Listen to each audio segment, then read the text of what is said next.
नाज़रीन, आज हम आपको हज़रत यूनुस का वाक़या सुनाने जा रहे हैं जो कुरान मजीद और अहादीस में बयान किया गया है। हज़रत यूनुस अल्लाह के एक नबी थे जिन्होंने अपनी कौम को अल्लाह की तरफ बुलाया, मगर उनकी कौम ने उनका इनकार किया।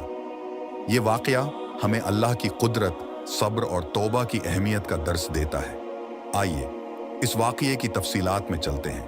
हज़रत यूनुस को अल्लाह ने नबूत अता फरमाई और उन्हें अपनी कौम को अल्लाह की तरफ बुलाने का हुक्म दिया। आपने अपनी कौम को तौहीद की दावत दी और बदपरस्ती से बाज रहने की ताकीद की।